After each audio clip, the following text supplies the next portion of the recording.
right on the button. Hello. It's Friday. Of course, some of you might not know that because every day is Monday for some of us.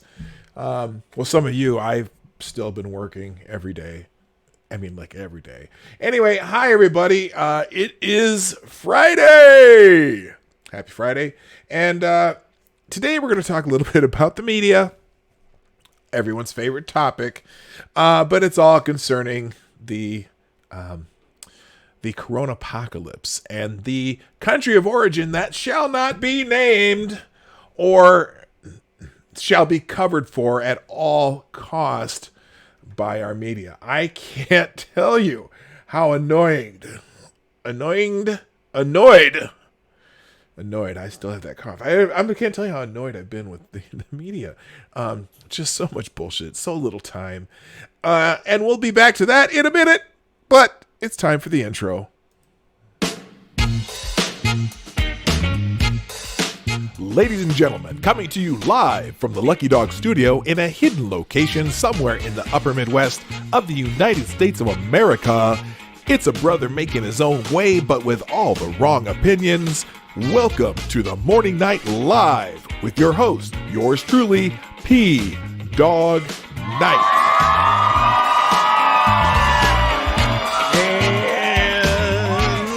Stop the music. Good damn morning, Americans. Oh, wait, that's Jericho Green's line. I'm not going to steal anyone's thunder. I am your host, Marty, a.k.a. PAWG Night, on the Morning Night Live. And I don't know why I'm talking so loud. Maybe because I know I'm about to throw some music on the planet. Because it is Funky Friday. Let's find it. Oh, I hear an intro. It's very quiet. I got to turn my speakers up. Oh, it's there. You can hear it. It's coming. Do you feel it? Oh, yeah. Drop the beat. Yeah. It's Funky Friday on the Morning Night Live. It is April 10th, 2020. And I've said Friday so many times because trending on Twitter today, everything's Friday. Good Friday, Friday thoughts, Friday feelings, Friday wisdom, and PAWG on Friday. Just so you know, I just want you to remind you, the faithful, that your sharing of the show is greatly appreciated. Hit that share arrow right now. Tweet this out. All you got to do is a couple clicks. Put it out on your favorite social media. You can also retweet my tweet, which I put in the chat somewhere up there. Or if you haven't even seen that, you can follow me on Twitter, mine and Gab, right down there at PAWG Night.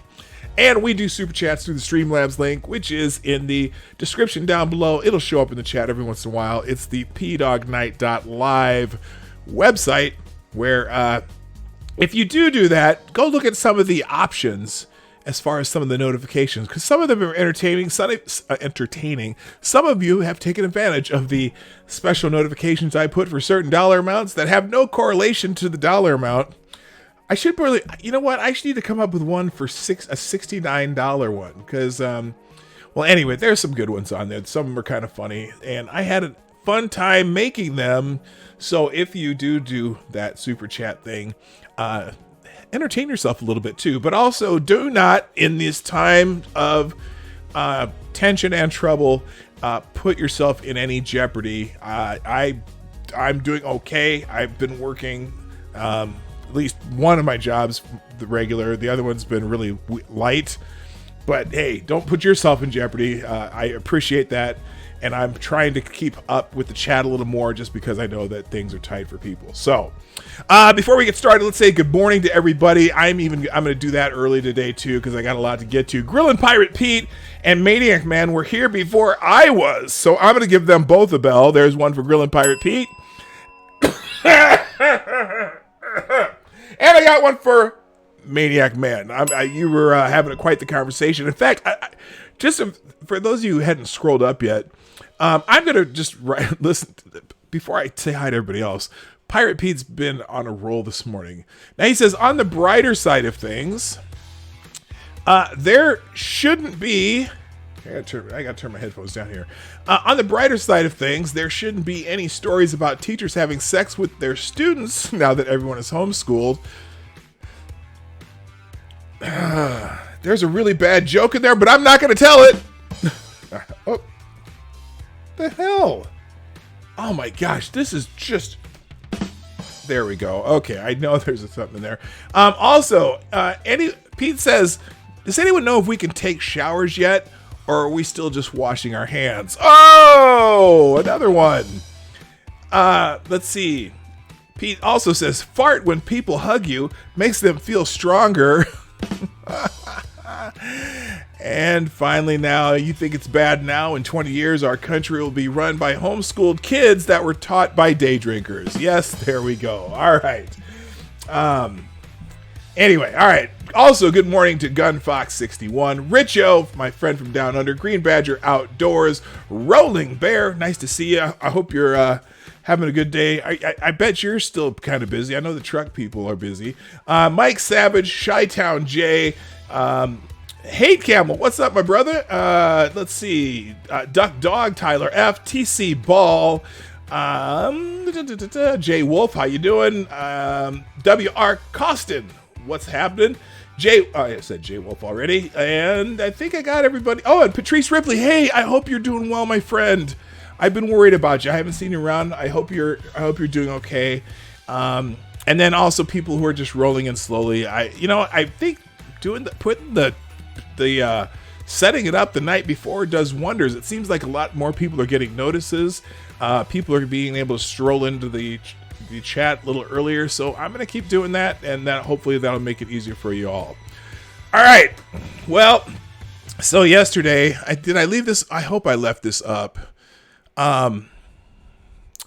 So I wanted to talk to you about how the media has been dealing with the subject of the coronavirus, not only in our own country, but around the world. Because it seems like in our country, the media is just completely intent on figuring out how they can make this Trump's albatross, okay? They have been searching for ways ever since Trump got elected to make everything about him and try to pull him down. It was the impeachment, it was the Russia thing. And now this seems to be like, oh, we got him. He fucked up the coronavirus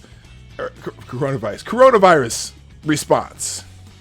Now, if you think about it, if you really think about it, yesterday was the 100th day since China notified the WHO that this new virus, this new sickness that people were dying from in China existed. Now, it had been there for at least a month. In fact, we know that as they've done research, they know that there is at least a case since November 17th, but they started seeing it spreading in China in December 6th, which I have receipts for this. I don't have them up right now. December 6th, they knew that there was at least one human-to-human transmission, but they held back on that until January 25th, because in the middle of December, they were still saying, oh, there's no evidence of human-to-human transmission, which was complete and utter bullshit. You're a lying dog-faced pony soldier. But on January 25th, the day after Vietnam said, oh, hey, wait a minute, we've got a human-to-human transmission here. Then China finally admitted it, and they said to the world, oh, yeah. But regardless, 100 days ago, in 100 days from the time that they actually admitted this was out there, we're at almost 1.6 million people around the world have it. We have over 90,000 people have died from it. It's in almost every country in the world. And it's just crazy. But here's the thing. So our media right now almost seems like, it's almost like they're Chinese propaganda networks. And look, I'm going to reiterate this every time I talk about this. Look, the Chinese people, I don't blame any Chinese people. Okay, the Chinese people just got it, and granted, I don't care if it's from eating weird food or whatever. It happened to them, and the people who've died in China, the people who are being oppressed in China, are victims of this too. Anyone who carried it from China to another country, it's not their fault. It happens. Even though the intent of calling it the China virus, that someone was saying the China virus and some saying that racist, blah blah blah. It's all about where it came from and who hid it. That would be the Chinese government. It's not Asian Americans' fault. It's not Chinese people's fault. It's not anybody's fault except the Chinese government. No one's blaming Chinese people, and I don't want anyone ever to think that I have any animus for Chinese people. In fact, 2 of my sisters are half Chinese. Well, don't say that. If their father would ever hear me say that, he would give me an earful because he's from Taiwan. He does not associate himself with China. He calls himself Taiwanese. And so two of my sisters are half Taiwanese. I don't have animus towards my sisters or anybody. Okay? I don't blame the Chinese people. I don't blame Asian people. I don't blame anybody but the Chinese government. The Chinese government... China is asshole. Is asshole. Okay? Now, our media, however, and apparently the WHO, and apparently everyone's trying to make China the hero. Well, part of it is that the Chinese propagandists are out in full force. You see them on Twitter. I swear, if I do anything about this on Twitter, I've been noticing that every once in a while I'll get some rando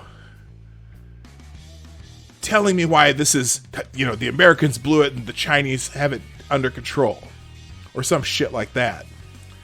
And I'm like, hey, rando with 0 followers and following 0 people with the Twitter account that was opened 5 days ago. Take your ass home, please. Get the fuck away from me. But also our own media is like just laying down and carrying water for the Chinese.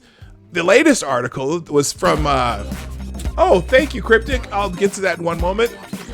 Actually, I'll get to it now since I hear it. Cryptic with the super chat. Blackanese. No, actually, Cryptic, they are not Blackanese. My two sisters, this is my birth mother. She's basically 100% Irish. All 4 of her grandparents immigrated here from Ireland. So, my father is from Nigeria. So they're, I don't know if there's a word for Irishese or Taiwan Irish. There you go. They're Taiwan Irish is what they are. So anyway,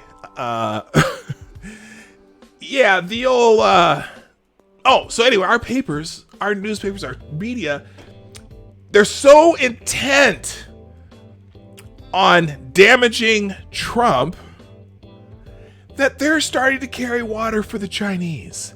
And so the latest article is, the article about, the cases in New York, we'll get to this.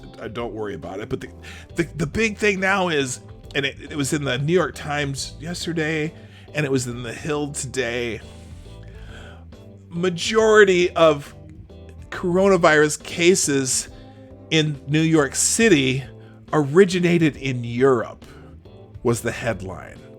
And so, and all the usual suspects are out there. Oh, are you going to call it the Euro virus now? Blah, blah, blah. Motherfuckers, where do you think the Europeans got it from?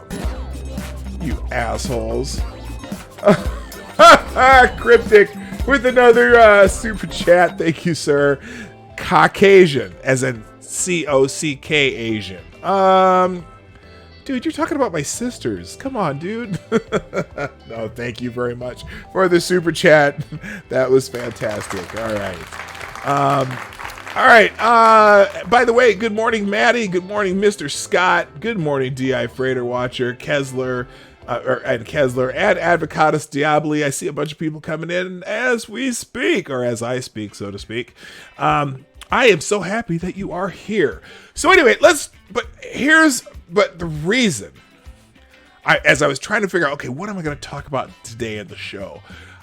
There is the most glorious response to the Chinese government by a journalistic endeavor that I could ever wish for. And it's from, Richo, it's from your country. Perhaps the greatest response to the Chinese ever, and that's what we're gonna start with today.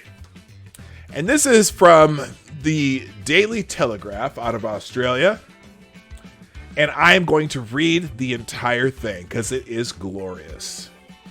So apparently, the Chinese consulate in Australia was Well, first of all, the Daily Telegraph has been very critical of China regarding this whole coronavirus thing and how they handle it, and how the fact that if they would have handled it a little more, let's say openly, and taken more help from around the world, that this may not have been killing people all around the world, right?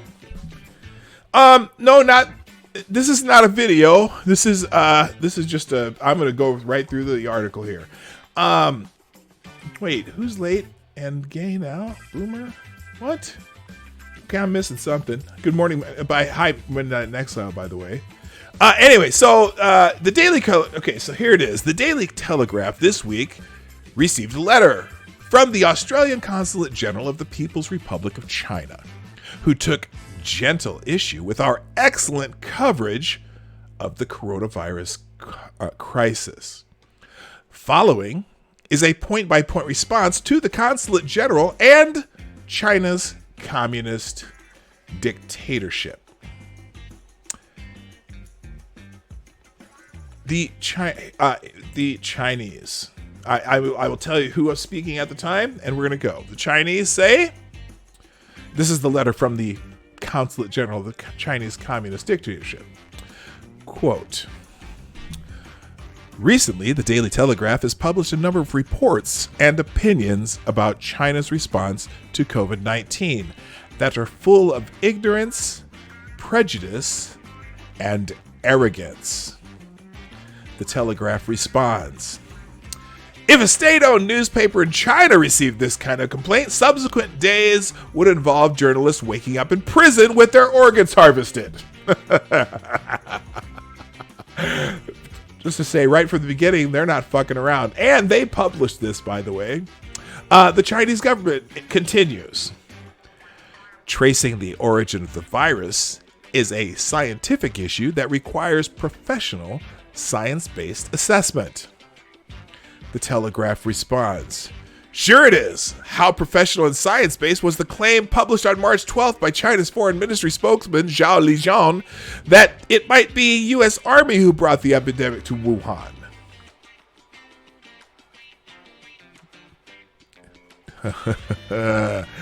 The Chinese government continues. The origin of the virus is still undetermined, and the World Health Organization has named the novel coronavirus COVID-19.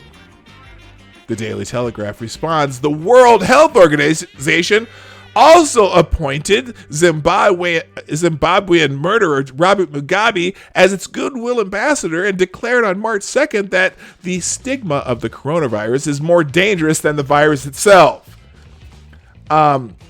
Let's talk about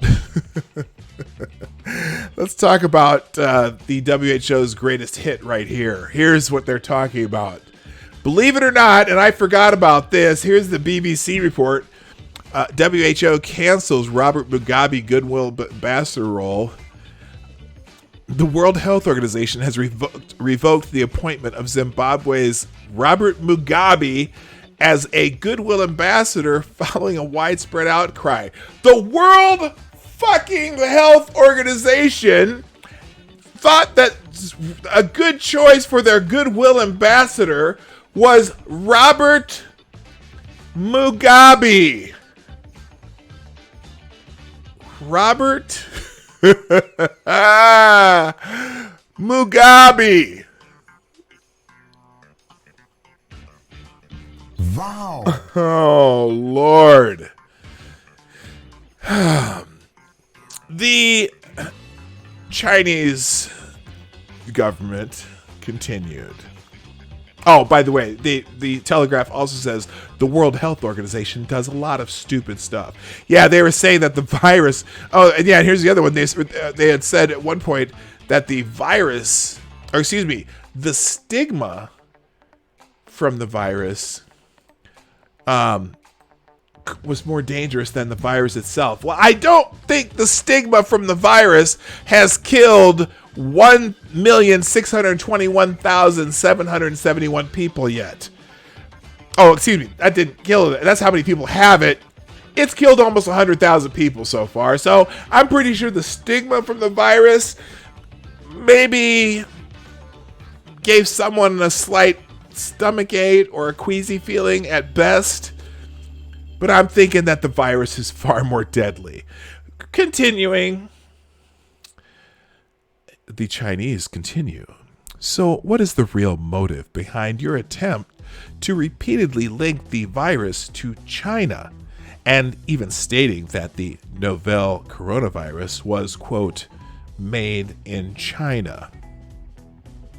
The Telegraph says, our motive is accuracy, asshole! China is asshole! Okay, they didn't say asshole, but I thought that was a perfect embellishment. That's why we don't link the virus to PAWG nor Regis or state that it was made in Panama. The Chinese continue. The people of Wuhan have made a huge effort and personal sacrifice to stop the spread of the epidemic. The Telegraph replies, Wuhan's Dr. Li Wenlang indeed made a huge effort to warn people about the coronavirus outbreak. Then, as the New York Times reported, in early January, he was called in by both medical officials and the police and forced to sign a statement denouncing his warning as an unfounded and illegal rumor. Let me repeat the last part of that. An illegal rumor. And now he's dead. And so that's a personal sacrifice that has been covered. This is savage. The Chinese continue, and the Chinese continue. Nevertheless, in order to capture attention and gain more internet hits, you called Wuhan the zombie land and Wuhan seafood market the bat market. How low can you go? The Telegraph says, in the civilized world, Bradman Bats and Bats and Bats is a famous newspaper banner. In Wuhan, it's the name of a restaurant. But the Chinese letter continues. The effectiveness of China's epidemic prevention and control has fully underlined the people-centered philosophy of the Communist Party of China and the strong advantages of the Chinese system. The Telegraph. In 2018, Amnesty International reported that China executed more citizens than the rest of the world combined. Please tell us more about your people-centered philosophy and how many bullets it requires. The Chinese letter continues. Instead of admitting and facing facts, the articles in your newspaper have wantonly attacked and smeared the CPC and the Chinese government with vicious language. Telegraph says, and yet we haven't been jailed or shot. Where's the justice in that? Chinese government. Is your judgment based on the well-being of the people, or do you have an ideological prejudice? The Telegraph. Well, we will admit to an ideological prejudice against deadly tyranny. It's a tragic failing on our part. Chinese government. Since 3 January, China has been updating the WHO and the international community in a timely and transparent manner. Telegraph. On January 14th, following 11 days of timely and transparent updates, the WHO broadcast this ridiculous Chinese misinformation. From the World Health Organization. Preliminary investigations conducted by the Chinese authorities have found no clear evidence of human-to-human transmission of the novel coronavirus 2019 nCoV identified in #Wuhan, #China. Did the World Health Organization identify the virus as being from Wuhan and China? The Chinese government continues. The epidemic is spreading rapidly around the globe, and China is doing its utmost to support other severely affected countries. Bitch, please. The Telegraph. Oh, that was me, not the Telegraph. The Telegraph says thousands of Chinese-made coronavirus testing kits and medical masks exported to Spain, Turkey, and the Netherlands turned out to be below standard or defective, according to the BBC. And ABC this week reported that more than 800,000 masks have been seized by Australian Border Force officers after the masks were found to be counterfeit or otherwise faulty. Thanks for all the help, guys! The Chinese government continues. Virus respects no borders. Telegraph. Why then did the Chinese close down its borders on March 28th, even while claiming victory over the spread of coronavirus? China.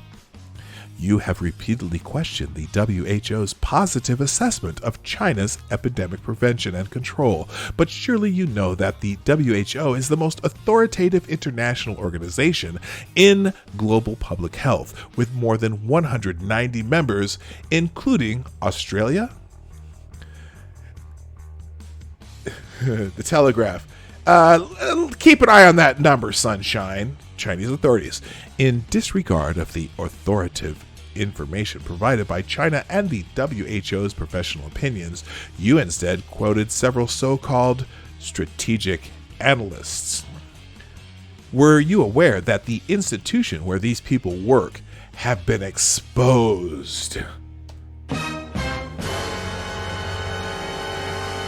as long accepting financial support from the United States government?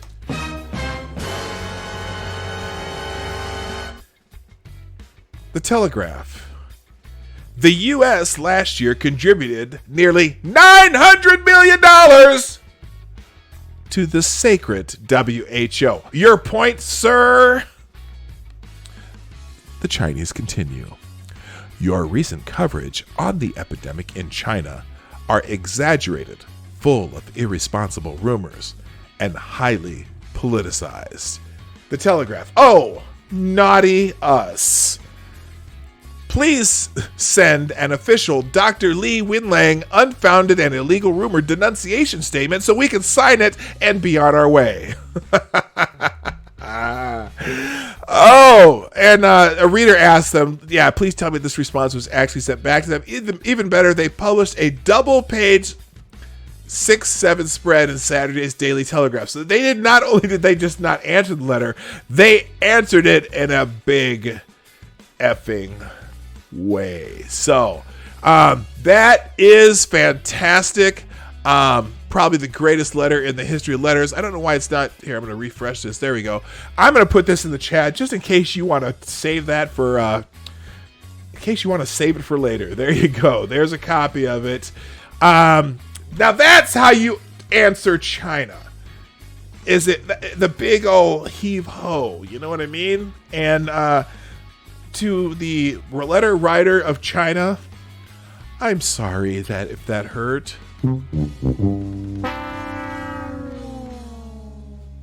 I feel so bad. Anyway, that might be the best letter in the history of letters. All right, let's say a couple more people who showed up. Good morning, Sean.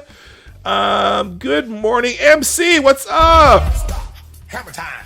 And good morning, Lamented Guide. I am so glad that you guys are here. So, anyway, in the immortal words of Elvis Presley, that is, holy shit, that was a great letter. I loved it. Anyway, so speaking of, I'm going to get into a little more stuff here that is related to how the media has been dealing with the virus from the country that shall not be named. It's kind of crazy. Let me click a few of these open here. So there's been quite a bit of media changing headlines for different things, you know, because they'll make a headline and then they'll change it because they're like, oh my gosh, we accidentally upset our overlords. Now this one isn't about China. Oh, good morning, Mr. President. Hello, sir. President Augusto Pinochet. I'm glad you're here, sir. Every time I see that cracks me up. Okay. So we got a couple articles here. CNN changes a headline about Democrats blocking coronavirus aid for small businesses to divert blame. The media's added again, changing accurate headlines that make Democrats look bad to something that either negates or softens the blame. A move that is never taken when these same outlets blame Republicans for bills not passing. The latest example comes from CNN, which posted an article earlier Thursday with the headline, quote, Democrats block a GOP-led funding boost for small business aid program. Now, that was an accurate statement because the Republicans wanted to, add some more money to that stupid bill. Now, look, I'm still not a fan of the bill, but if you're going to give away money, go whole hog. I mean, whatever. Hello, Jack Fernstrom. So anyway, again, the original article was called Democrats Block GOP-Led Funding Boost for Small Business Aid Programs.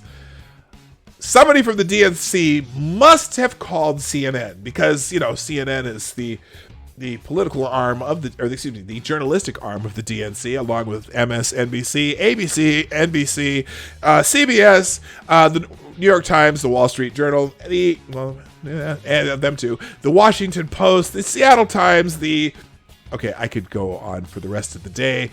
But anyway, less than an hour later, the headline was changed to read, quote, Senate at a stalemate over more COVID-19 aid after Republicans and Democrats block competing proposals. Those dirty bastards. Now Republicans are listed first as the party to blame. You see how they do that? They're so freaking dirty. And I was reading, oh God, I wish I would have kept it up. There was an article the other day where as you're reading the article and all of a sudden there's this little bit of wording and you go, whoa, whoa, whoa, whoa, whoa. What did that say? They word things they just are very careful about how they word things so the blame goes somewhere. Well, this one they changed it so the Republicans are the first ones who are the cause of the blockage when really it would have been the Democrats. Yes, I forgot NPR. I know. It's crazy. Anyway, so anyway, now Republicans are listed first as the party to blame. The actual article isn't much better. It admits up front that Republicans wanted a clean funding bill, while Democrats wanted to include other provisions, but it waits until the 8th paragraph to actually explain what those provisions were. Quote, but Senate Democrats, who unanimously backed the program when it was passed last month, argue any legislations to increase the funding for small businesses registration loans must include other provisions as well, including money for hospitals on the front lines combating coronavirus and $150 billion in funding for states and local governments. Democrats have also asked that half the money for Small Business Administration, $125 billion, be steered to community lenders to ensure underserved communities are getting loans, CNN finally reported. The outlet also asked Senate Majority Leader Mitch McConnell if Republicans would cave to Democrats' demands, but didn't ask any Democrats if they would cave to a clean bill desired by Republicans. McConnell said on the Senate floor that the small business loan program needed more funding and fast. I want to add more money to the only part of our bipartisan bill that could run out of money, he added. As the other Democrats' provisions, McConnell told CNN that no one is necessarily against additional assistance. Much of the rest of the money has not gone out yet. Yeah, so the hospital part of this, look, they had put out in the original bill $150 billion with a B dollars to help hospitals. One, to help hospitals pay their employees during this, and also to help pay for people who are uninsured, right? Because they want this particular coverage. They put in money so that there would be coverage for those people. So far, they've only used 30 of it. Of the 150, so there wasn't an additional need for that. But the small business loan program has already been cleaned out. I think they've already lent it all out. So they wanted to add, or they're close to running out. So that's the urgent part of the bill. And so Democrats are just saying, "Oh well, we want to spend more money too. We want to be heroes too." Instead of just keep it to one thing, people, one thing at a time. Focus. You're not even close to getting spending the other part of it that's already in the bill. So why do you need to add that to it? The hospital funding was in the original bill. Anyway. Let's see. But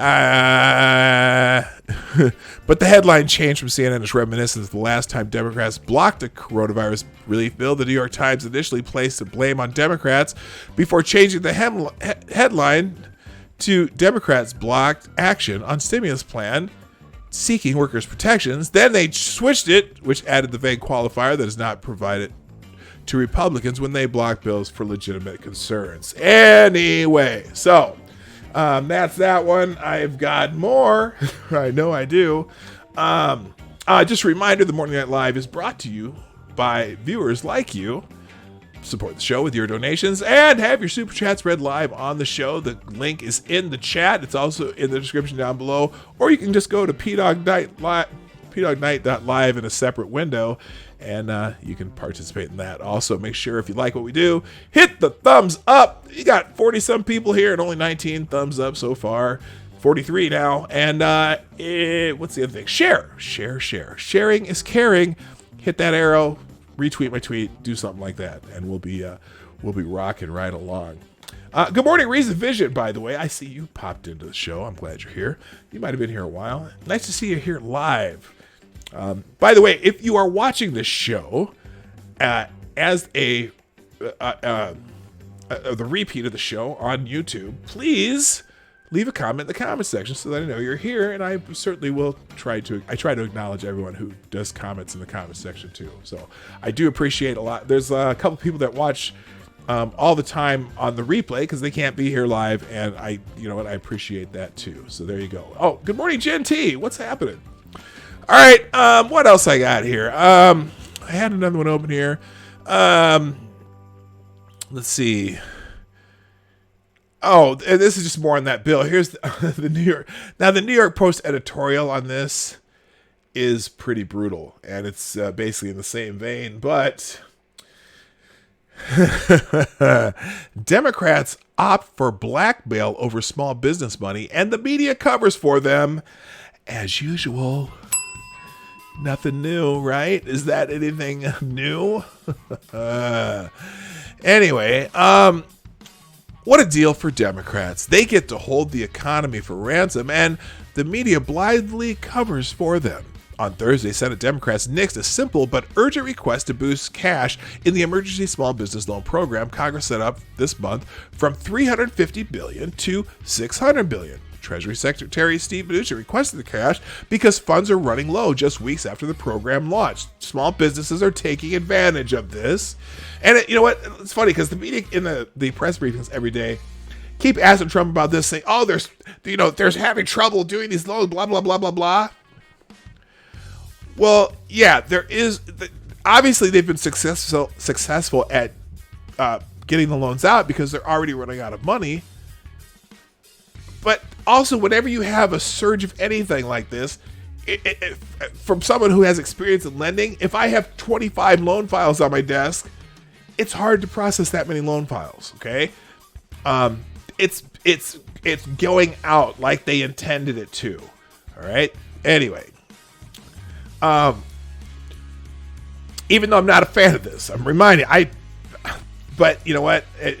They forced us to shut down. I don't know. I have mixed feelings about it.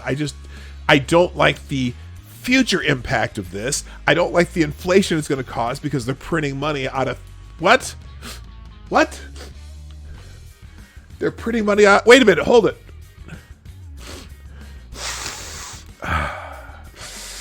Can you smell it? Can you smell it? They're printing it out of thin air. Anyway, rather than so Treasury Secretary Steve Mnuchin requested the cash because funds are running low just weeks after the program launched. Rather than comply, Democrats issued demands. They insisted that new money includes $60 billion for community-based lenders that serve minorities, women, nonprofits, and other groups. I think the banks are doing that, but what? What?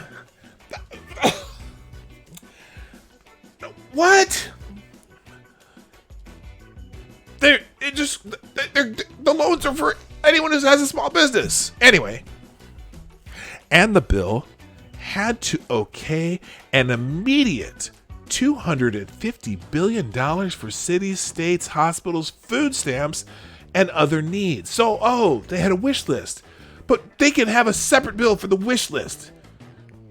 Do this bill. This is, but focus.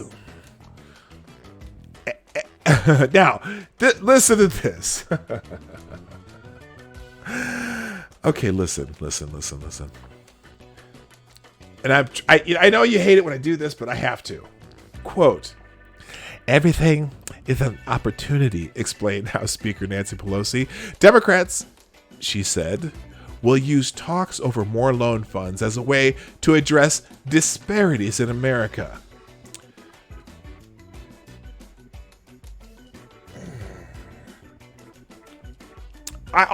That's the sound effect I forgot. Remember that Saturday Night Live skit that they had this kind of weird, like, it was a Saturday Night Live skit about a YouTuber type person who did commentary on different things, and she'd read articles, and her only commentary on everything was, bitch, please. Well, I'm right here. Bitch, please. And if they don't get their way, no one gets a dime more. Never mind that businesses face bankruptcy or that 17 million people filed for jobless benefits in recent weeks. Senate Majority Leader Mitch McConnell pleaded for action. I am literally talking. Oh, wait a minute. I'm sorry. Majority Leader Mitch McConnell pleaded for action. I'm literally talking about deleting the number 350 and writing 600 in its place. That's it. Please do not block emergency aid. You do not oppose just because you want something more. McConnell essentially promised other needs would be addressed in the next big rescue package once it's clear that those needs are what those needs are. Yet, Senate Minority Leader Chuck Schumer, or should I say Chuck Schemer, and other Democrats refused to budge. And the press proceeded to cover for them. A CNN headline at first correctly summed up the story. Quote, Democrats block GOP-led funding boost for small business aid program. We've talked about this already. The New York Times had a similar take. Minutes later, CNN moved to obscure Dem culpability with new wording. Senate at a stalemate over more COVID-19 aid. The Times did likewise. These left-leaning outlets don't even care that their covering for Dems is so blatant. The Times took heat just this month for changing a headline. Democrats block action on a $2.2 trillion rescue plan to partisan divide threatens deal. Yet that did not stop Thursday's change-a-roo. No wonder Democrats are so willing to resort to blackmail. They can count on their puppets in the press to never report it that way. And that is the straight up truth. I'm just saying. All right, what else we got? There's more. Oh, no. Brian Stelter.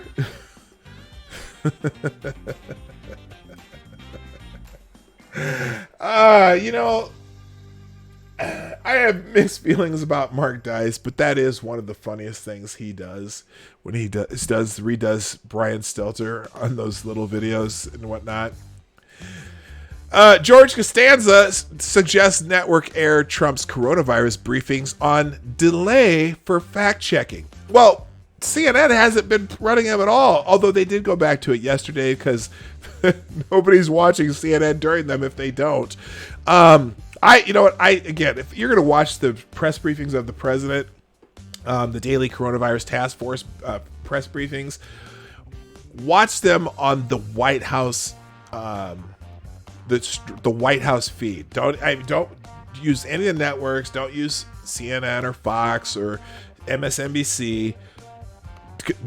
Just the White House feed. No chyrons. Listen to what he says yourself. Listen to the questions the press asks, and leave it at that. And don't listen to any pundits when you're done. Form your own opinions. Fuck the pundits. They're all assholes. Kind of like China. China is asshole. All right. CNN Brian Stelter suggested airing President Trump's coronavirus briefings on delay to allow for fact-checking. Yahoo reports Stelter said he believes that viewers should still see the briefings even when Trump is spreading accurate information.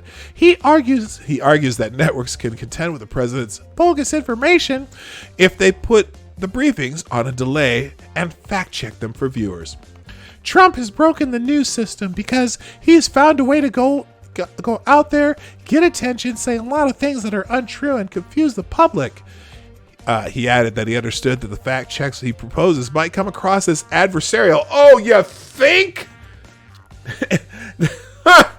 They are adversarial. Right now, I don't get it. It doesn't matter what the president says. It really doesn't.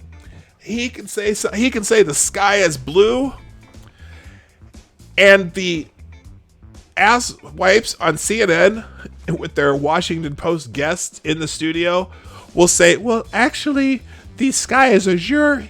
President Trump just told another lie. Now it's 16,748. But the clouds are white. No, they're argent. And that is President Trump's 16,749th lie. Anyway, we have to just keep saying over and over again, we're the advocate for the viewer. We're not the advocate for the president or the Democrats. You're a lying dog-faced pony soldier.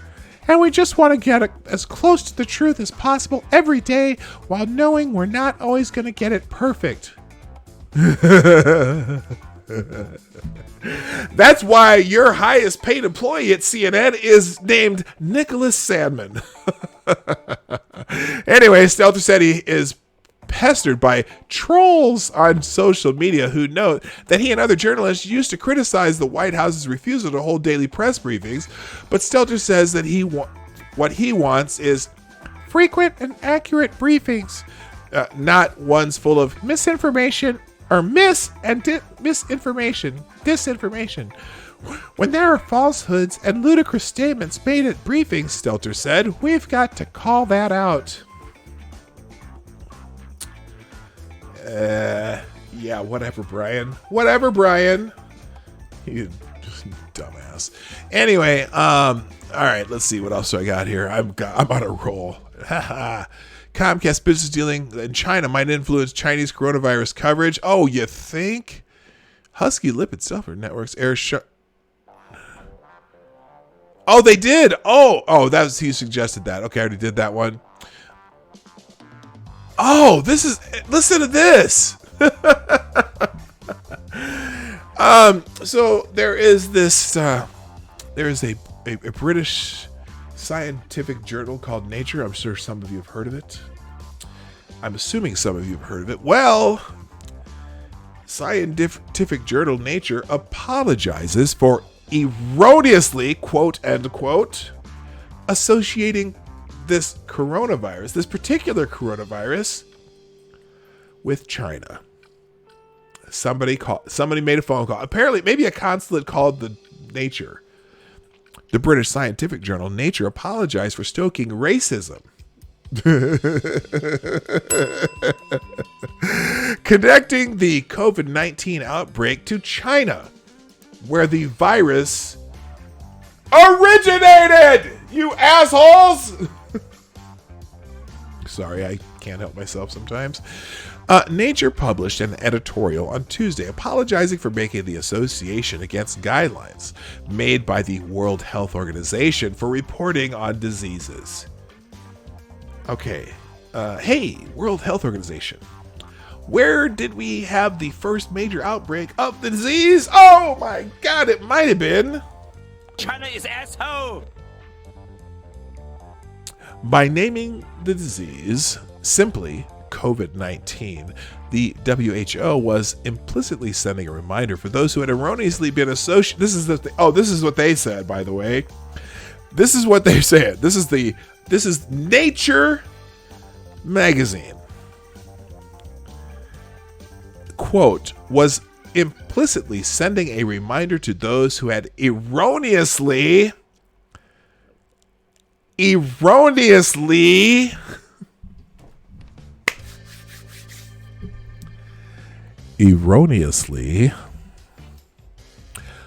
been associating the virus with Wuhan and with China in their news coverage, including Nature. That we did so was an error on our part, for which we take responsibility and apologize.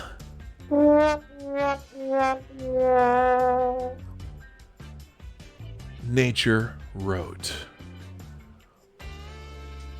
WHO guidelines published in 2015 said that new diseases should not be named after a region or country, a specific person, a group of people, or type of animal.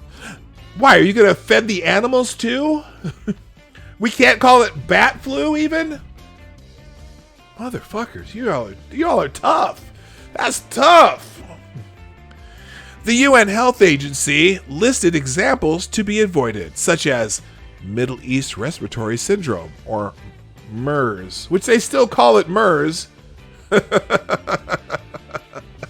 how many of y'all knew that that's what it stood for?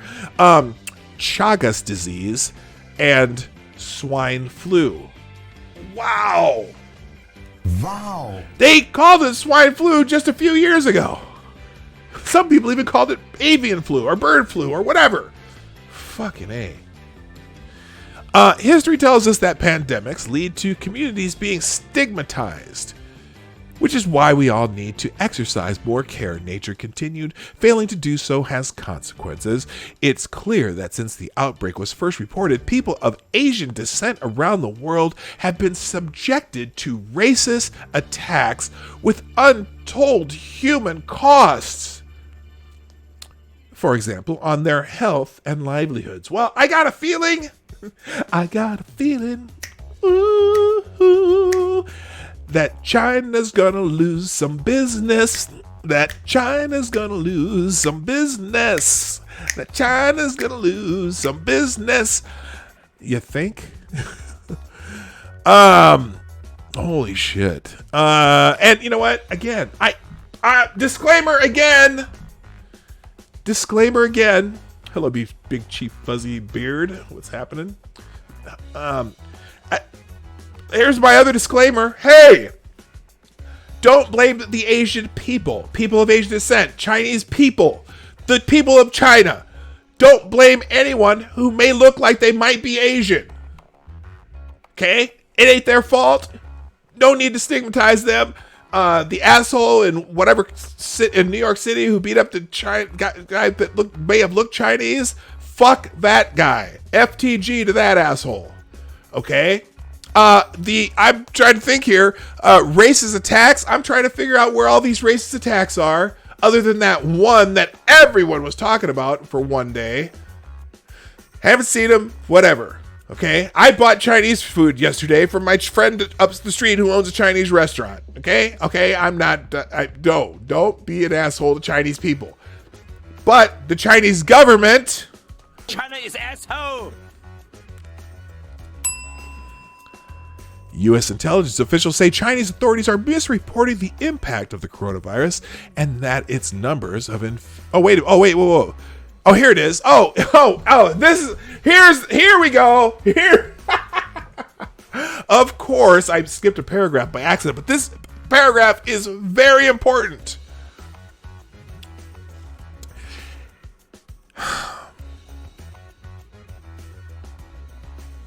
The journal slammed world leaders, such as President Trump, who have pointed out the coronavirus's origin in order to put pressure on the Chinese Communist Party to conform to modern health standards in the developed world and shut down the country's wet markets. The editorial called the tactic an outdated script.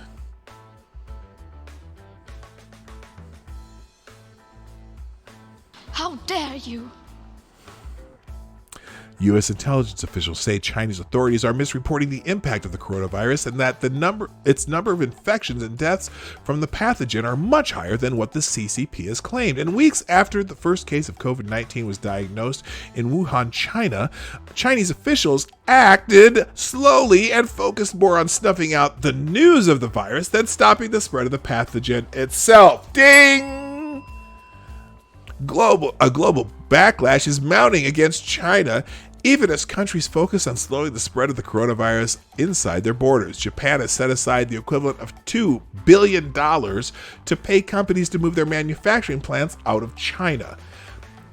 You know, there's been somebody, who was it? Who was that guy who's been talking about this very topic for years and years and years, and then he became president of the country, whatever, and then he was saying that, you know, we got to fix this trade imbalance in China, we need to move some manufacturing back from China, and we can't be dependent on China for like medical shit and pharmaceutical shit and blah blah blah blah. What?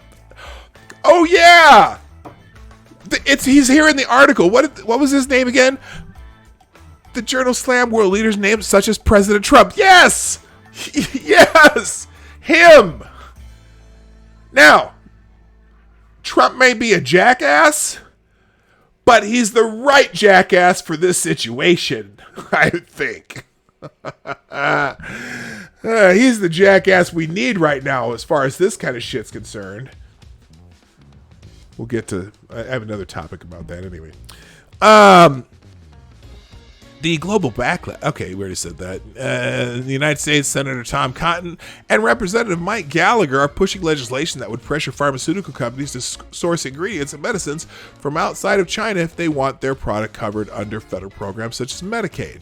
Things like antibiotics and ibuprofen and Advil are made in China for the most part. It's time to bring that manufacturing capacity back to the United States. Time to bring a lot more back to the United States from China. China unleashed this plague on the world, and there will be a reckoning when we're on the back side of it, Cotton said in a March 25th Fox News interview. Trump on Tuesday threatened to withdraw U.S. funding for the WHO over its handling of the coronavirus outbreak. The president said the UN agency has been very China-centric, you think, and blamed it for warning countries about the pathogen, for not warning the countries about the pathogen sooner. We want to look at the World Health Organization because they really are. They called it wrong. They called it wrong. They missed the call. They could have called it months earlier. They would have known, and they should have known, and they probably did know, Trump said. And that's that. That's all I got to say about that. Devil Fruit Zero, what's up? And Matt Fields, happy Friday. There you go. All right.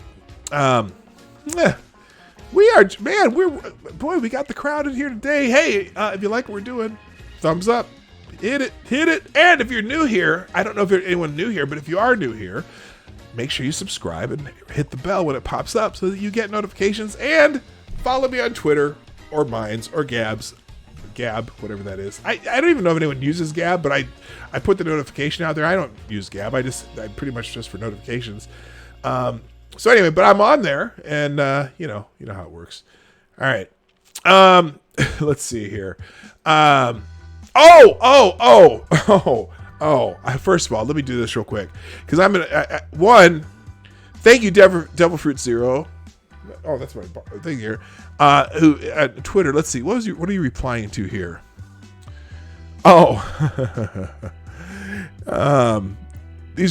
That's movie quotes. Thank you, Devil Fruit Zero. That was funny. Thank you, Skookum. Thank you to Centrist Rally. Oh, cool. Oh, that's thank you for Tyler F and Chi-Town J and RVA and Mitch the Ripper, Maddie, and Jay Wolf, and everyone who tweeted out the show today. I really, really appreciate that. You don't know how much I appreciate that. It really helps. It really helps get the name out. And hey, think about how much Hey, Johnny Hellcat, what's happening? Think about how much the show has grown since some of you started coming here in the beginning. That we have a lot more fun in the chat. We have a lot more people to talk to. So, all right. There is one thing that I have to make sure that I get today. We're going to go to the hashtag before we go to Twitter Trends today. But on Twitter, if you haven't noticed, there have been this sudden rash. Let's Wait, stop. There we go. There's been a sudden rash of TikTok videos. You know, TikTok, the app that we think might be a Chinese plant and getting people's information, but there's some pretty creative people out there on TikTok, right? And I just, the only time I see TikTok is on Twitter. I'm not even going to open a TikTok account. But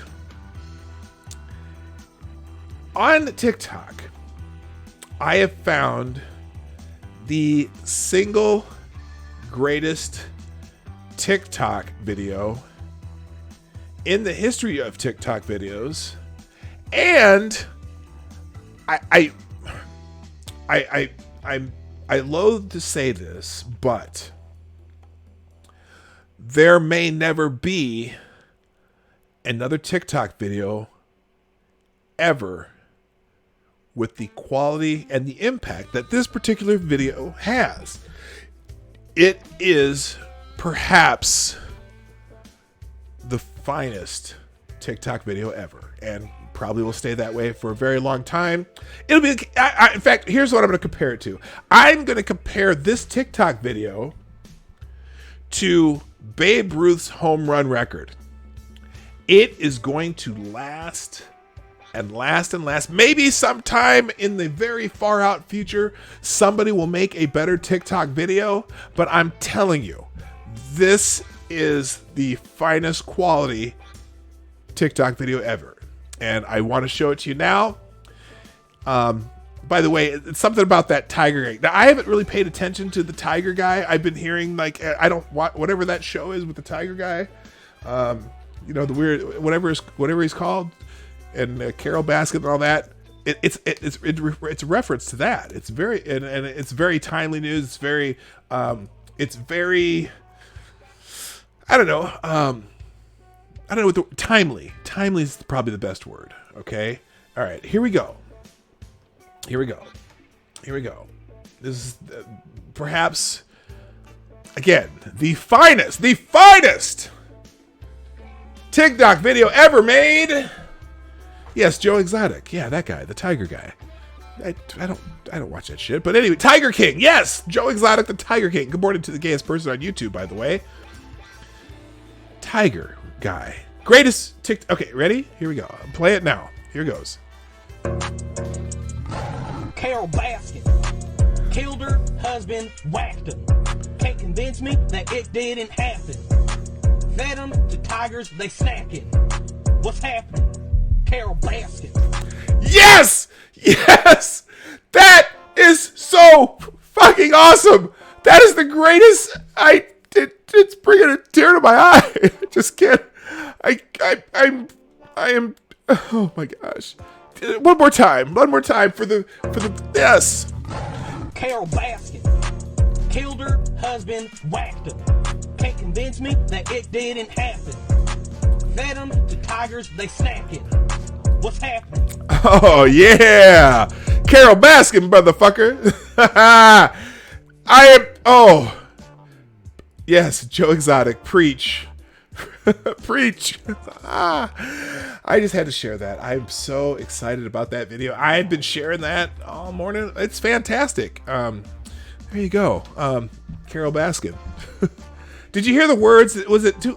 Oh, maybe you didn't hear the words. Something about Carol Baskin killed her husband, napping, fed it to the tiger, some shit like that. That was awesome.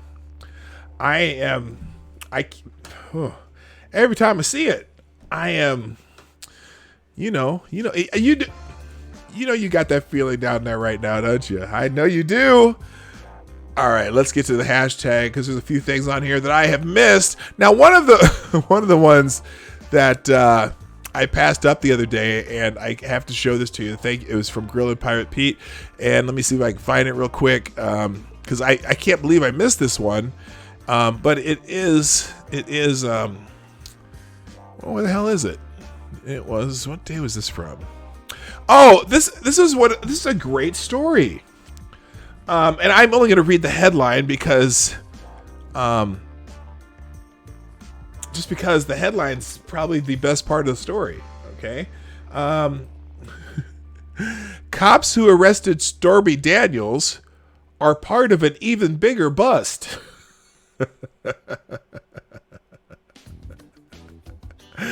Oh my gosh. Actually, there's the recent article. They're so funny. Vice cops who arrested Stormy Daniels now face federal charges for fraud, conspiring to violate people's civil rights. The two former Columbus police officers are accused of harassing strip club owners, patrons, and staff without legal justification. Yet more Columbus, Ohio vice cops have been arrested on federal criminal charges. The U.S. Attorney's Office for the Southern District of Ohio announced Tuesday that the former Columbus Division of Police officers Stephen Rosser and Whitney R. Lancaster have been charged with conspiring to violate others' civil rights, conspiring to commit wire fraud.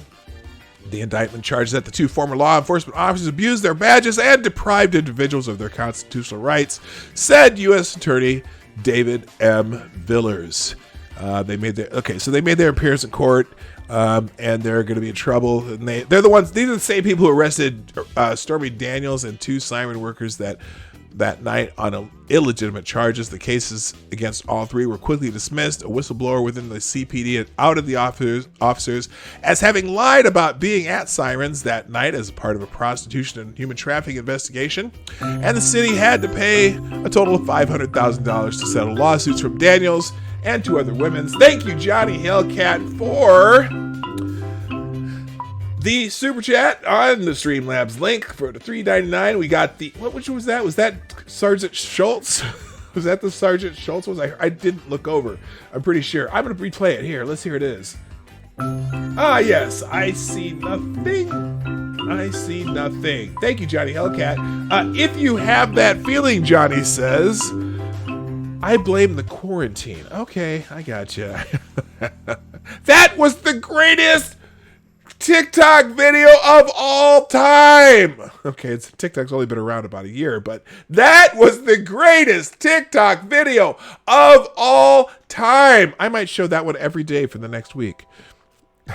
I hope you all can stand it. Anyway, so yeah, the cops are the cops are involved in a bigger bust than the one of Stormy Daniels, which was the bust of them. Okay, let's scroll to the top and let's see if we have any good ones here. All right, back to the top of the hashtag. I'm sure we do. Thank you, Jay Wolf. Oh yeah, AG Barr opposes Bill Gates' proposal for COVID-19 vaccine certificates. I saw this article too. It is interesting. Let's move it to the full screen so you can see it.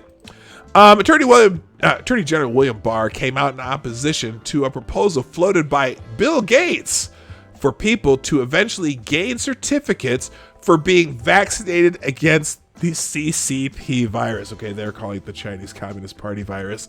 That's racist. How dare you? Anyway, I'm very concerned about basically, it's like getting your COVID papers. You can travel freely if you have COVID papers. You can go to school if you have COVID papers. You can go to the bar if you have COVID papers. I'm very concerned about the slippery slope in terms of continuing encroachments on personal. It's like, let's put a chip in better yet, let's put chips in everybody's elbow and make you run through scanners every time you enter a building. How about that, Bill Gates? I'm very concerned about the slippery slope in terms of continuing encroachments on personal liberty. I do not think the emergency appropriate reasonable steps are fine. Barr said on Wednesday night when asked about the proposal during an appearance on Fox News' Ingram Angle. Pressed to be more specific, he added, I'd be a little concerned about that, the tracking of people and so forth, generally, especially going forward over a long period of time. Yeah, track this, motherfuckers. Anyway, okay, I think you got the point. I don't need to read any more of that bullshit. But thank you so much to Jay Wolf for putting in that story. Let's see, what else we got? David Schoen sent me records show that Iran lied about making nuclear weapons, according to scientists. This is a UPI article. Let's see. A nonprofit global science and security group says in a new report that Iran has built a plant to produce nuclear weapons despite its insistence that all its atomic endeavors are wholly peaceful. The Washington, D.C. based Institute for Science and International Security said in the said the 30-page report is based on documents from the Iran nuclear archive that were seized by Israel 2 years ago. Man, the Israeli spies, man, they're the best in the world, aren't they? The analysis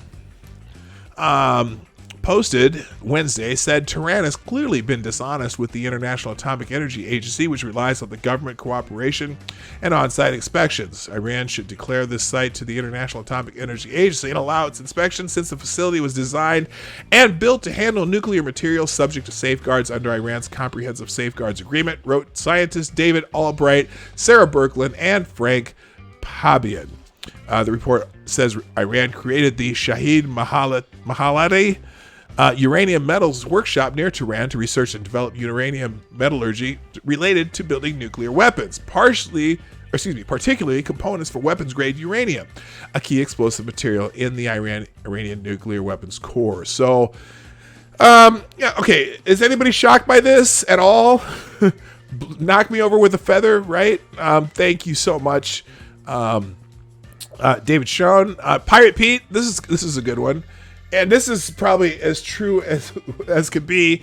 I predict that within 60 days, likely sooner, that the media will start publishing op-eds questioning the seriousness of COVID-19 pandemic and claiming that it was Trump who hyped it to make himself seem like a hero before the election. Count on it. Well,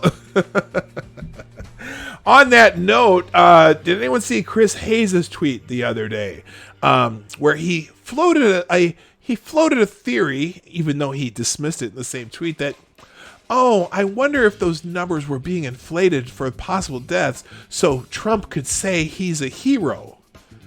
Didn't they kick Alex Jones off of Twitter for the conspiracy theory thing? I can't remember. I know he got kicked off for something. Anyway, Jay Wolf also sent me no miraculous recovery.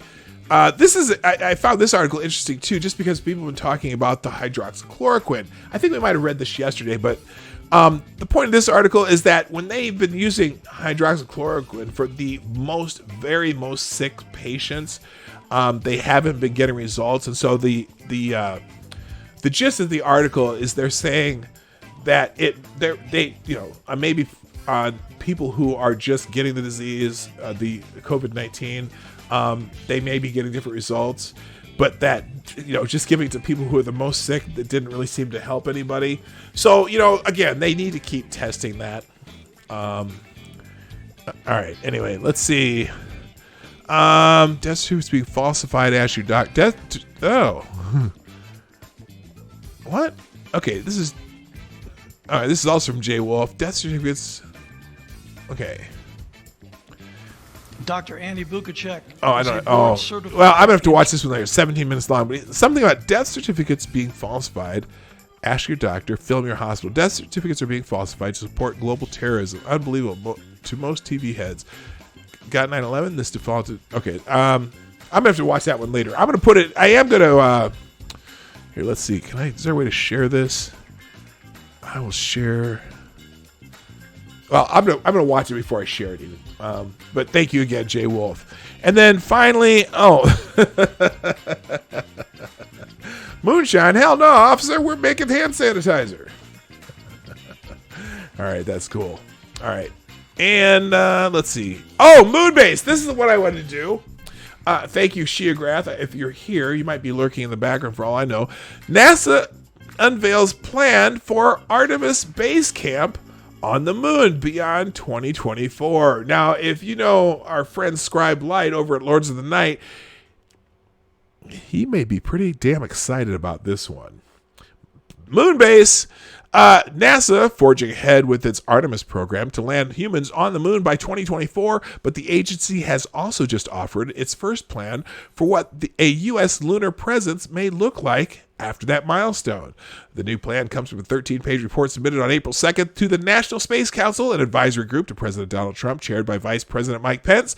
Much of the report, titled NASA's Plan for Sustained Lunar Exploration and Development, summarizes the vision of NASA as laid out for justifying and accomplishing the 2024 moon landing.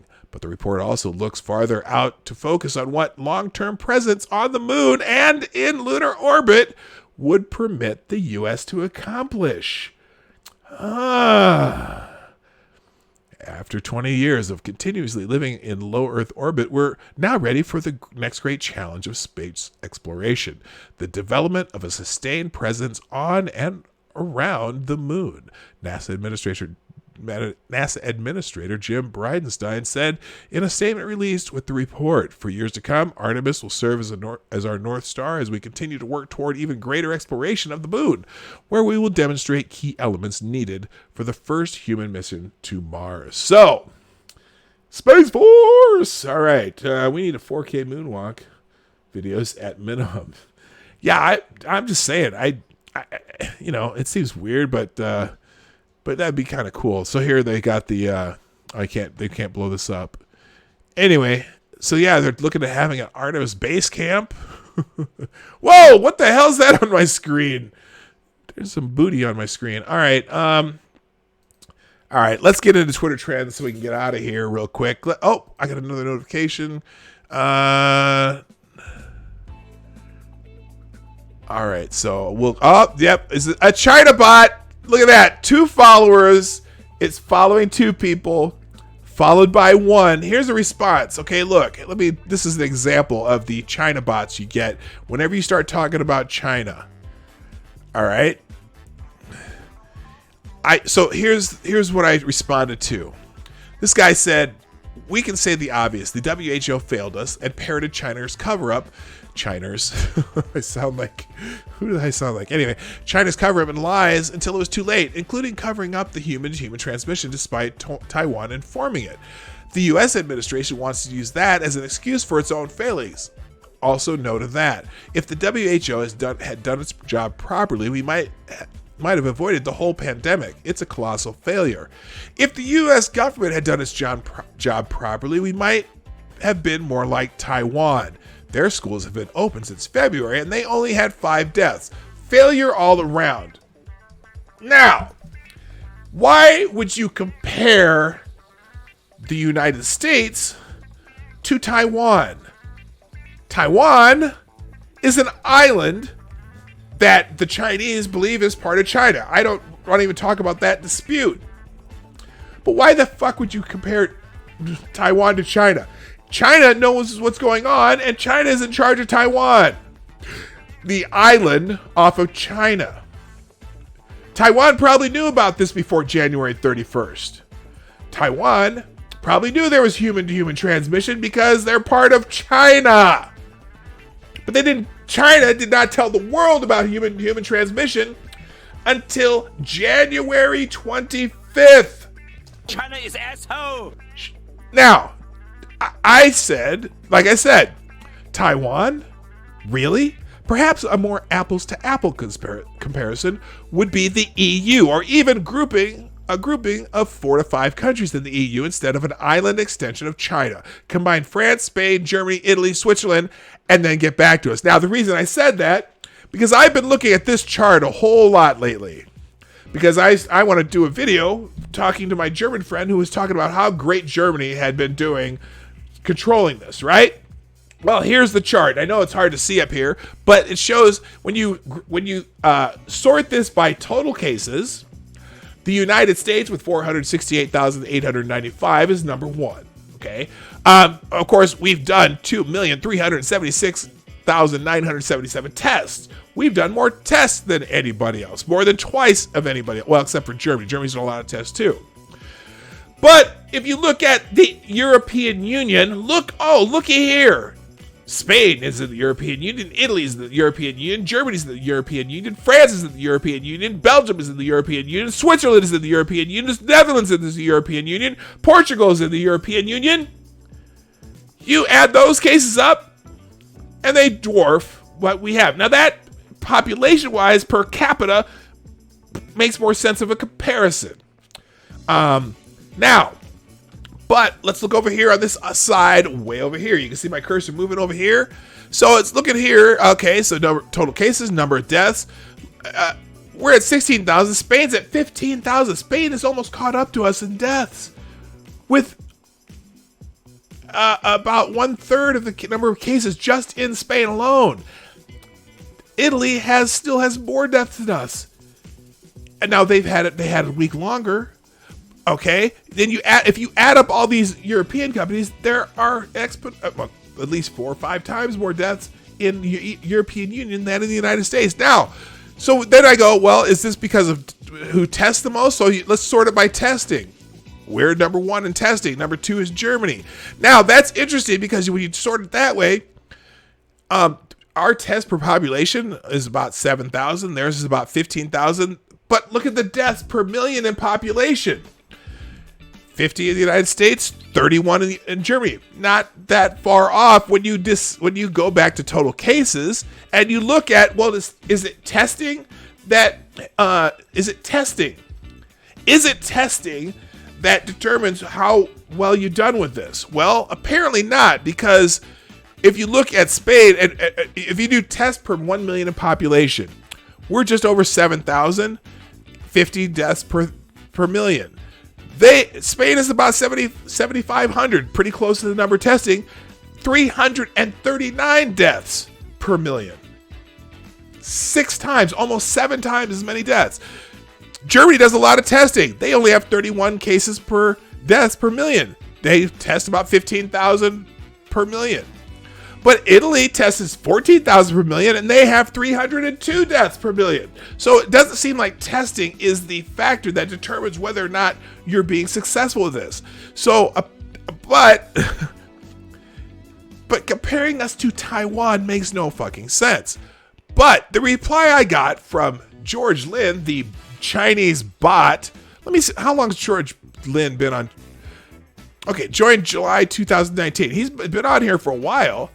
His response is, right, because it's proximity to China that makes them more in danger? No, their proximity to China makes them less in danger because they knew about it earlier and probably took steps to stop this earlier. Remember, you assholes, this started in November 2019.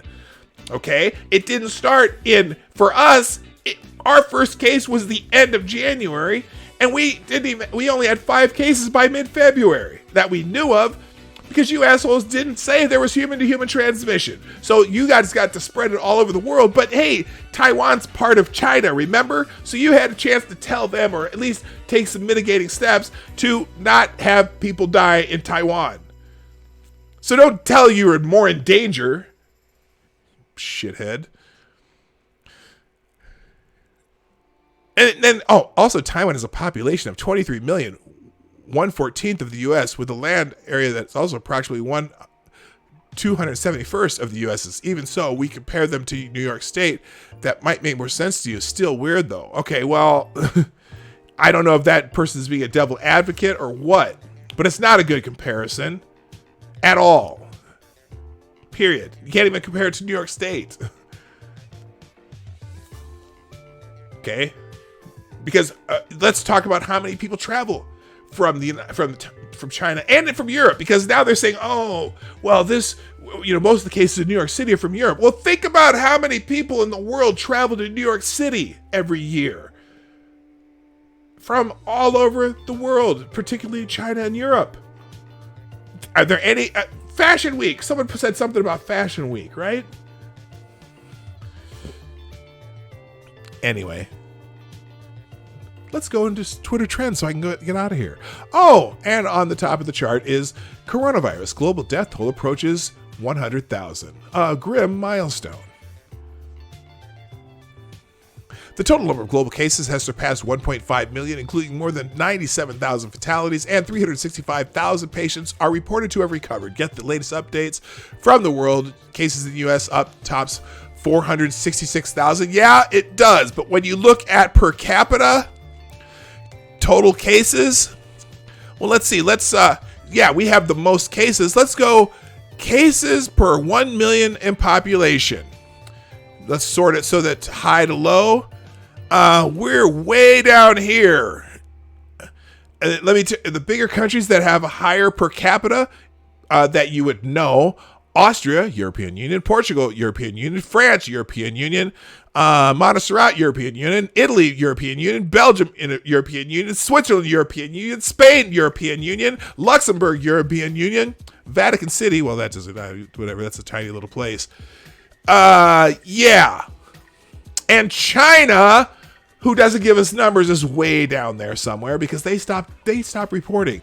The other weird one, and maybe people from Europe and China, whatever, don't travel to Russia much, but when you go looking at total cases again by number of cases, Russia's way down here.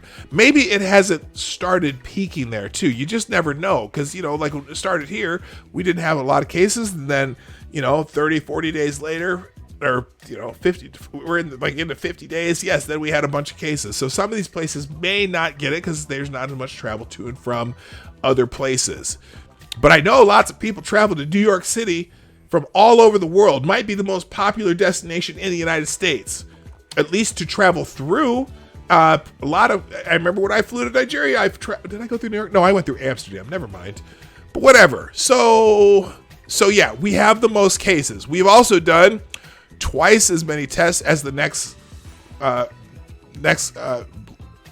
country that's done cases. But if you compare it to the EU, oh my gosh, we're doing so much better than China for anybody else. Let's see here. Yeah, cases by country. Well, how about you do per capita cases by country? But hey, in the United States, the media is only going to talk to you about we have the most cases, and we don't even have the most deaths or the highest percentage of deaths.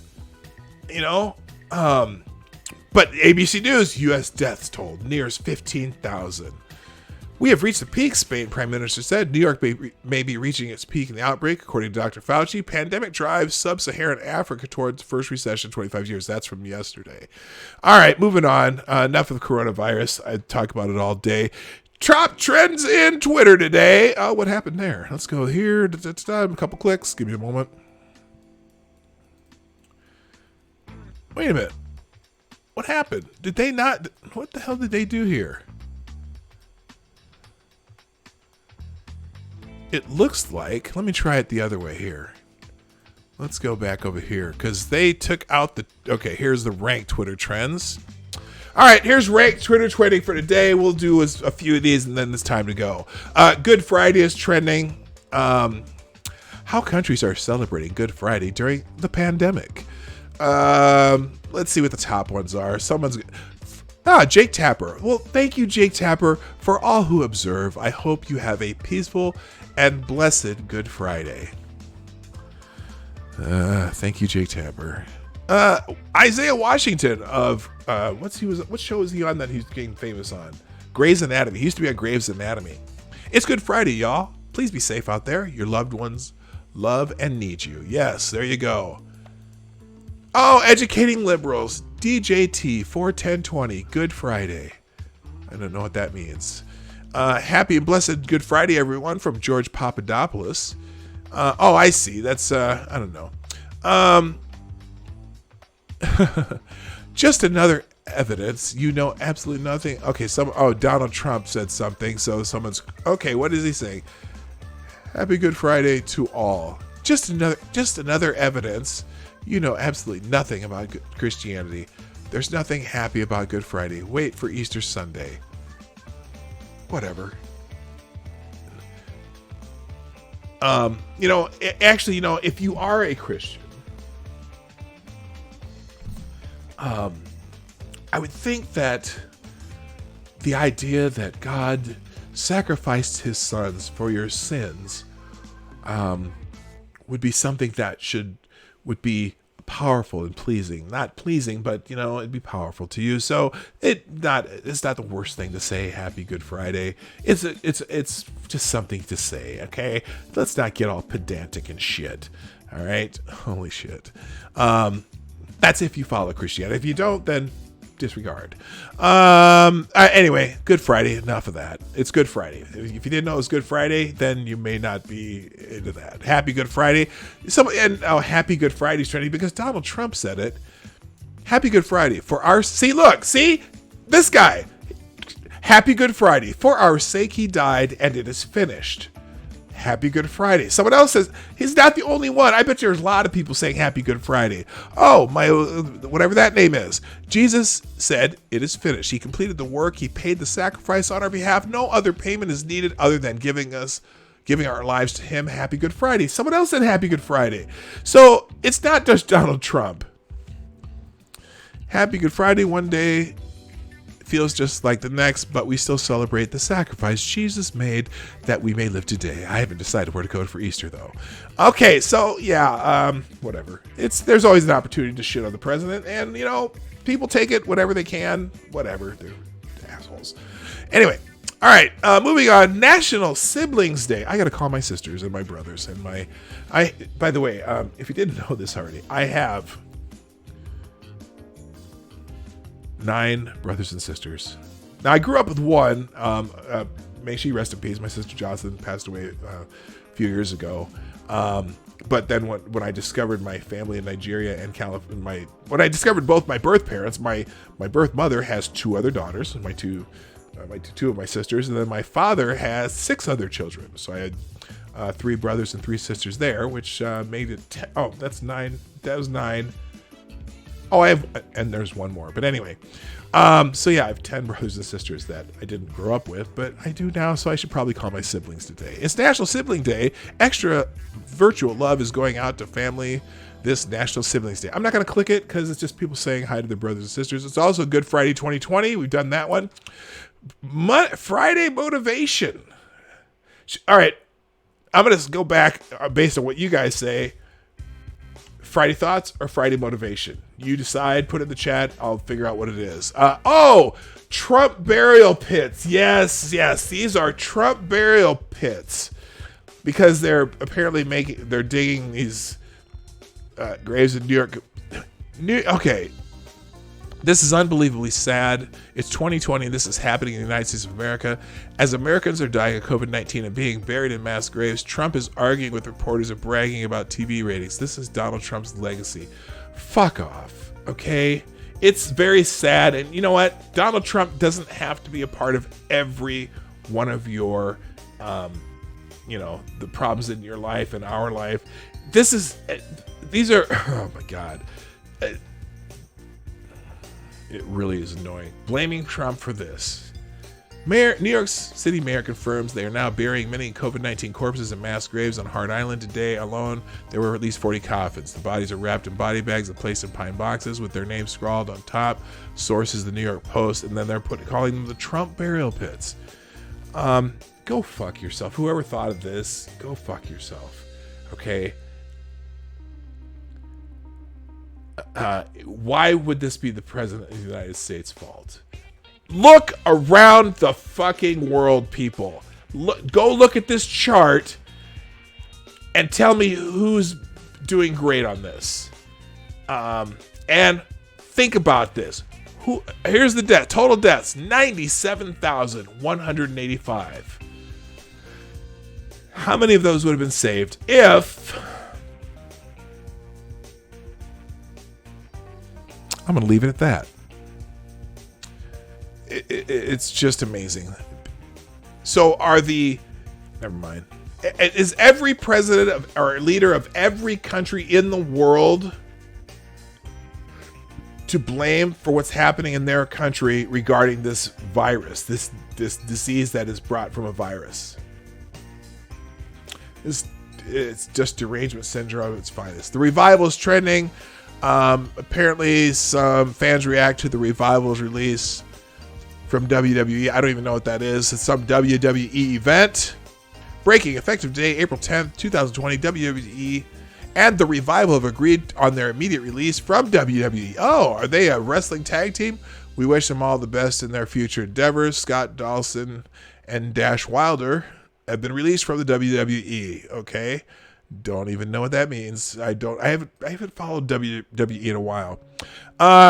Gobert is trending.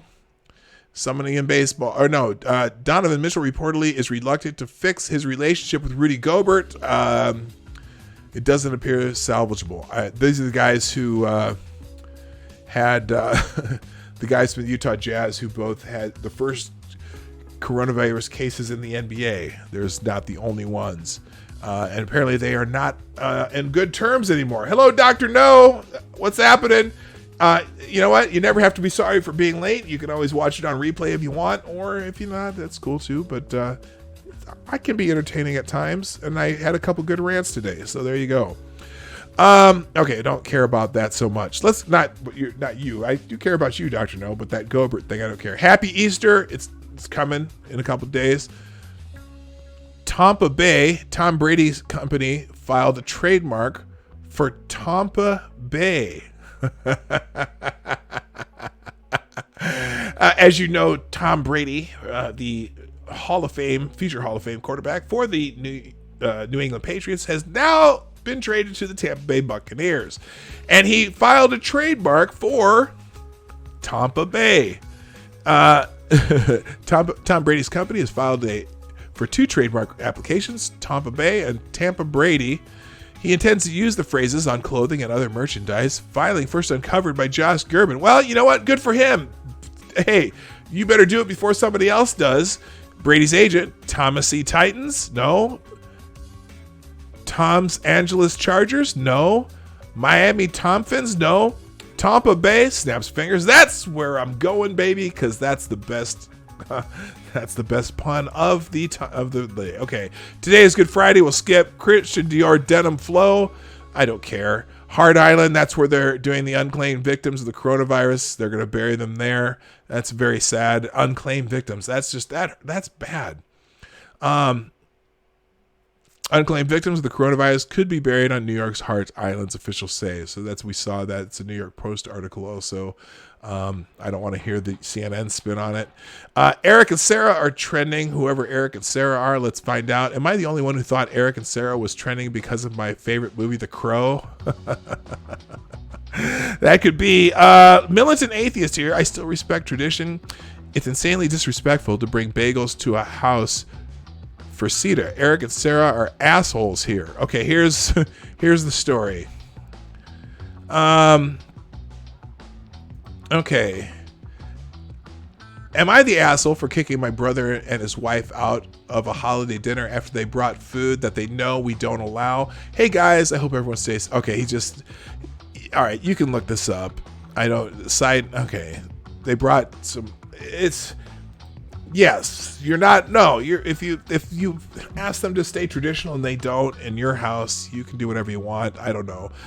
But, okay, but bringing a dozen bagels to Passover Seder is just trying to start something, right?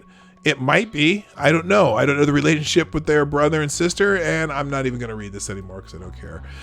Moving on. Let's see what the last few are. Too many. A lot of people putting in their 2 cents about Eric and Sarah, though. That's pretty interesting. So there are people who care, and there are people like me who are like, yeah, I don't know.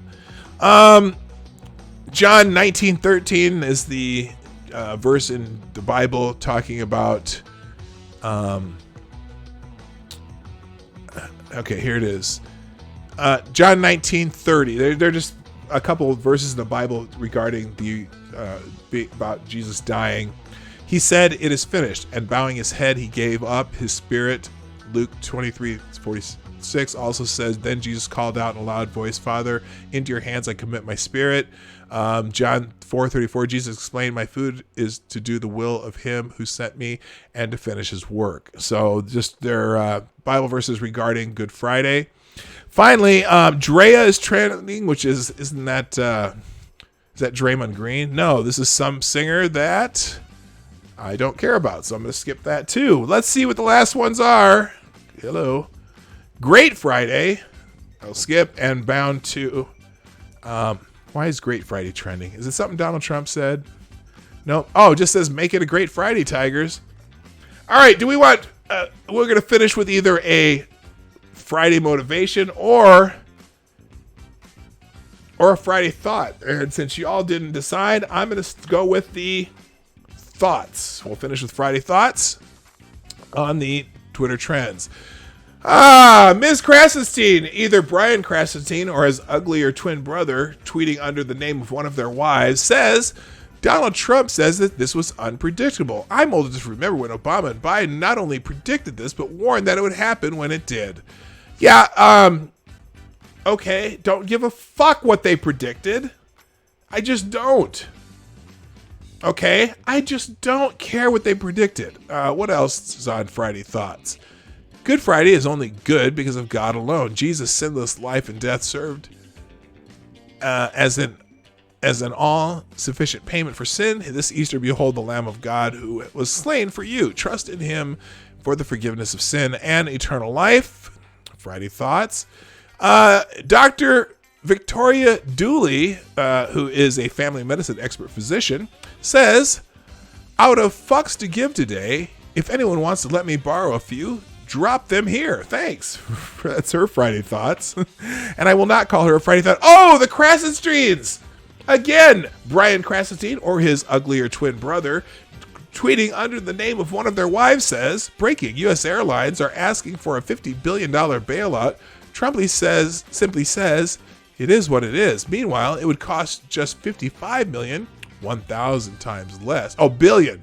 $55 million to stop poisoning children's drinking water in Flint, Michigan, but Trump refuses to do anything about that. Wow. That is an amazing lie. Oh my God. You're a lying dog. Holy shit. Do you know that, do you know how much they've spent way over that in fixing Flint, Michigan's water problems, and they're still working on it. Holy shit. Hey, Miss Krasenstein, when did the Flint water crisis happen? When did that begin? Anybody? Holy fuck. Holy fuck. And they're pretty close to finishing that project. President Trump was not president during the Flint water crisis, and Congress has sent, I'm gonna have to look that up. I know it's way more than $55 million to Flint, and they're replacing every pipe in the entire frickin' city, which takes some time. Holy shit. Someone's gonna have to look back. And yeah, local government, state government probably should be part of that too. I gotta bookmark that. I'm gonna reply to that sometime today. What a fucking asshole. Can we get one good Friday thought, or thought, either one? Our resident red-tailed hawk. Oh, that's pretty cool. Look at that. That's kind of a cool picture there. See that red-tailed hawk? We see those around Minnesota every once in a while too. All right. One good Friday motivation. Let's go. I don't want it to be a religious one though. Let's find one good one. Oh, here we go. Trooper C. Thorson. Thank you, everyone, for following the stay-at-home order. We are asking nicely to please watch your speed this weekend on the highways. People are going through a lot right now, and we don't need reckless drivers putting motorists in extra danger. That will be our Friday thought for the day. Thank you, guys. I'm going to check these notifications real quick to make sure I'm not missing anyone. Okay, there we go. Hey everybody, thanks for being here at the Morning Night Live on this beautiful Friday. Good Friday if you're a religious person of the Christian persuasion. This is a big weekend. It's probably it's the biggest holiday in the Christian calendar, Easter. Also for my Jewish friends, if you're celebrating Passover, good Passover to you. And honestly, I can't thank you all enough. We got up to 36 likes here. If you haven't done that yet, hit that thumbs up on the way out. Duck Dog, you can do your thing too. If you like what we do on the Morning Light Live, especially share this with friends, share it with your people that you do social media with. The show continues to grow. If you're not subscribed, hit the subscribe button and ring the bell. And if you want to help us financially keep the show going, you can do that by doing super chats and or donations in the tip jar, which is the Streamlabs link in the description down below. That's it for today, people, and it's time for me to go. I'm so glad we've had this time together, and so on and so on. You know the rest, most of you. thank you so much. My name is PAWG Knight, and I'm out of here. Have a great day. Bing! Hey, this is PAWG Knight, and thank you for watching today on the PAWG Knight channel. If you have an observation or remark you'd like to make about this video or my channel, I absolutely welcome you to write it in the comment section down below. I really look forward to hearing from you. And before you go, if you like what you saw but you're not already subscribed, please make sure you hit the subscribe button and definitely click that bell that pops up afterward so you'll be notified when I post new videos or when we go live. I broadcast my live show, The Morning Night Live, Monday through Friday at 10 a.m. Eastern, 9 o'clock Central. A special thank you to all supporters of this channel who share our videos on social media and who make donations through the Streamlabs link, which is also in the description down below. Thanks again, and until next time, I'm PAWG Knight, and I'm out of here.